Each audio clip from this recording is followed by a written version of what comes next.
I'm Travis Frame, and this is Frame by Frame, and today I'll be reviewing Nocturnal Animals. Nocturnal Animals stars Jake Gyllenhaal, Amy Adams, Michael Shannon, and Aaron Taylor Johnson. This movie tells the story of a wealthy art gallery owner who receives a manuscript from her ex-husband, and as she reads, she begins to find the weird connections between the story and her past.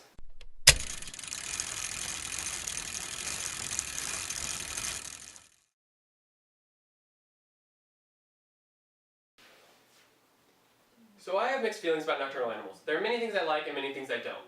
I'll start with the things I didn't like. For example, one thing I didn't like was the opening credits sequence. If you watch this movie, do yourself a favor and skip it. It's weird, uncomfortable to watch, and goes on for far too long. It doesn't have any benefit or addition to the movie, just skip it. So, with that out of the way, let me talk about why this movie has some negative qualities. This movie is a great example of style over substance. It has great directing, great cinematography, and looks fantastic. But the plot is not always coherent, and not all of the story is interesting. The most interesting part of the story is inside of the book that Jake Gyllenhaal's character wrote. This is where Michael Shannon and Aaron Taylor Johnson and Jake Gyllenhaal shine in the movie. Amy Adams is good, but she's in better movies that were in 2016, like Arrival. And her parts in the movie aren't very interesting, to be honest. The parts in the book are incredibly disturbing, though.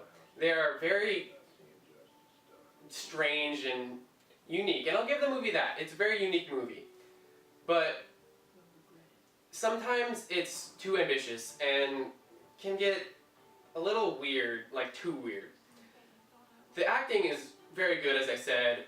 Michael Shannon is great. He's nominated for an Oscar. Aaron Taylor Johnson is super good.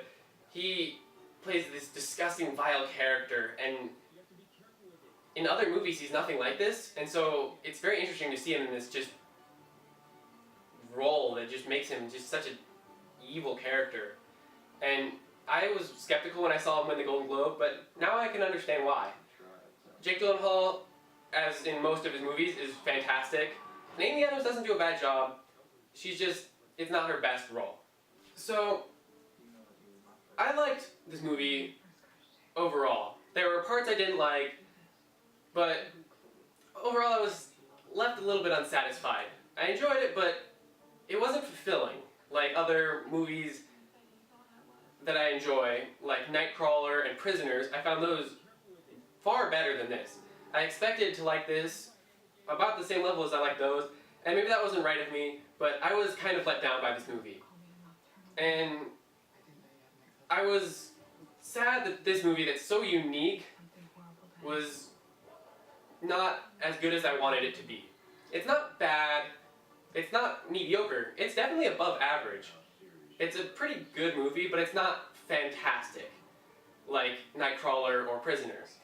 So, I saw this when it was near the end of when it was in theaters, and I'm not sure if it was worth it. If you really want to see this movie, maybe wait until it's on Netflix.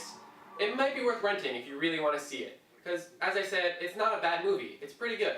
But there are definitely weak points in this movie that pull it back.